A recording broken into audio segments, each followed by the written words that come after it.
আজকের আলোচনায় আমরা সাফিয়া বিনতে হুয়াই এর জীবনের দিকে একটু গভীরভাবে দেখব। হ্যাঁ, সাফিয়া বিনতে হুয়াই। আমাদের হাতে যে তথ্য আছে তার ভিত্তিতে মূলত ইসলামী ঐতিহাসিক বিবরণ আর বিশেষ করে সংশয় চিন্তার মুক্তির আন্দোলন ওয়েবসাইটে প্রকাশিত একটা প্রবন্ধ। ঠিক।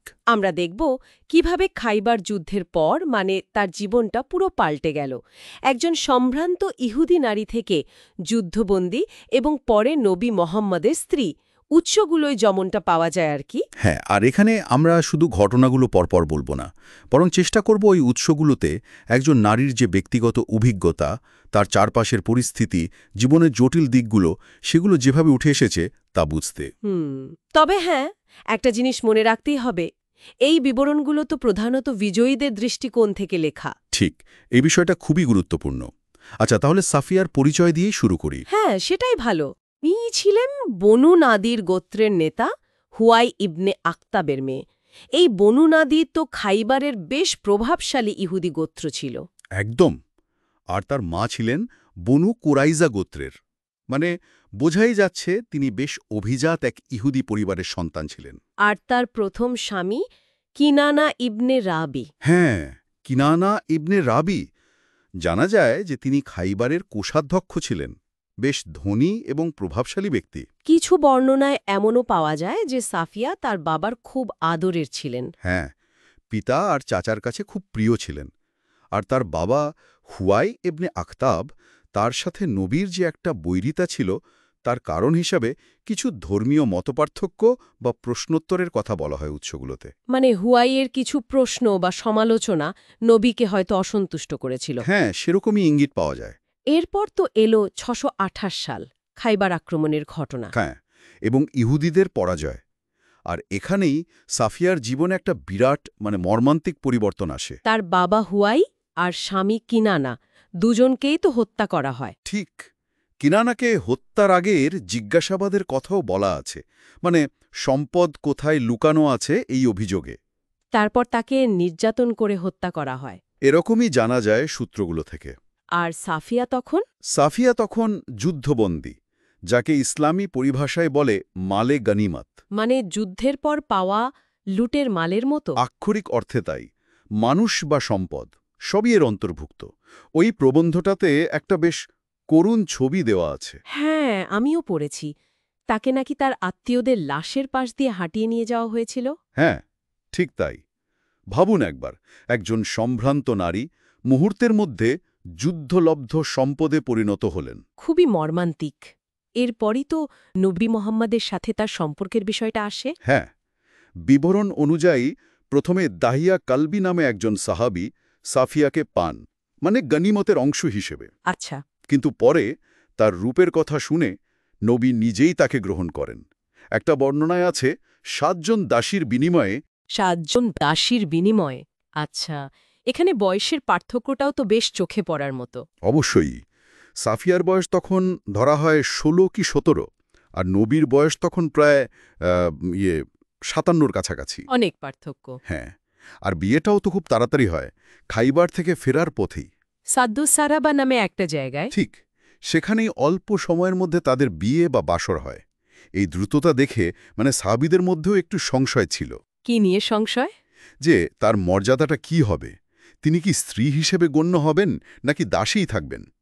পরে একটা হাদিসের ব্যাখ্যায় আছে যে নবী তাকে পর্দা করতে বলায় বা তার জন্য পর্দার ব্যবস্থা করায় সাহাবীরা বোঝেন যে তিনি স্ত্রী। কিন্তু আনুষ্ঠানিক কিছু, সাক্ষী বা ঘোষণা, সেরকম কিছুর বিস্তারিত বিবরণ চট করে পাওয়া যায় না। কিন্তু সাফিয়ার নিজের অনুভূতি তখন কেমন ছিল?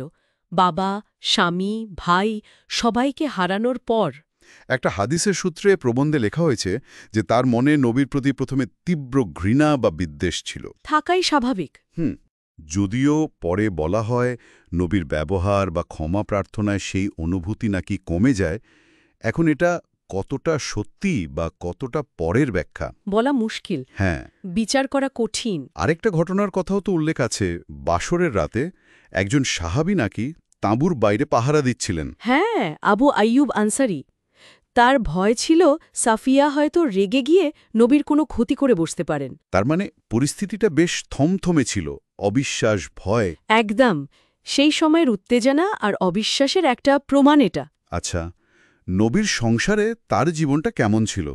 উৎসগুলো কি বলে? খুব যে মসৃণ ছিল তা কিন্তু মনে হয় না। অন্যান্য স্ত্রীরা, যেমন ধরুন আয়েশা, তিনি নাকি সাফিয়ার ইহুদি পরিচয় নিয়ে মাঝে মাঝে কটূক্তি করতেন। এরকম কথাও আছে। হ্যাঁ, জানা যায়। এমনকি একটা হাদিসে আছে, একবার হজের সফরে ঋতুস্রাবের কারণে নবী তার সাথে মিলিত হতে পারেননি। তখন নবী নাকি তাকে বন্ধা, নেড়ি এই ধরনের কথা বলে তিরস্কার করেছিলেন। ওহ, ভাতার ক্ষেত্রেও কি কোনো পার্থক্য ছিল? কিছু বর্ণনায় সেই ইঙ্গিতও আছে। বলা হয় অন্য স্ত্রীরা যেখানে 12,000 মুদ্রা পেতেন, সাফিয়া পেতেন 6,000। অর্ধেক। হ্যাঁ, এই তথ্যগুলো সত্যি হলে তার অবস্থানটা নিয়ে সত্যি ভাবার অবকাশ থাকে। এত কিছুর পরেও ইসলাম গ্রহণ করলেও তিনি নাকি নিজের ইহুদি পরিচয়টা পুরোপুরি ভোলেননি। হ্যাঁ, এটা একটা গুরুত্বপূর্ণ দিক। জানা যায় তিনি তার ইহুদি আত্মীয়দের সাথে যোগাযোগ রাখতেন। তাই এমনকি মৃত্যুর আগে তাদের জন্য নিজের সম্পত্তির একটা অংশ উইলও করে যান। তার মানে নিজের শেকড়ের প্রতি তার একটা টান ছিল। সম্ভবত পরিস্থিতি যাই হোক, তিনি হয়তো তার অতীতের সাথে এই সংযোগটা বজায় রাখতে চেয়েছিলেন। সব মিলিয়ে যদি দেখি, সাফিয়ার জীবনটা তাহলে যুদ্ধ, ভয়াবহ ব্যক্তিগত ট্র্যাজেডি, আর তারপর বিজয়ী সংসারে অন্তর্ভুক্তির এক 99 অতিপতাক্ষ নাটকীয় আর কষ্টকর আখ্যান, যেমনটা উৎসগুলোতে আমরা পাই। একদম। তার গল্পটা আসলে ইতিহাস, ক্ষমতা আর ব্যক্তিগত অভিজ্ঞতার এক জটিল মিশ্রণ। আর এখানেই হয়তো আমাদের ভাবনার জায়গাটা। সাফিয়ার মতো মানুষদের জীবন আমাদের মনে করিয়ে দেয় যে ইতিহাসের বড় বড় ঘটনার আড়ালে থাকা এই ব্যক্তিগত গল্পগুলো কত বেশি জটিল হতে পারে। ঠিক।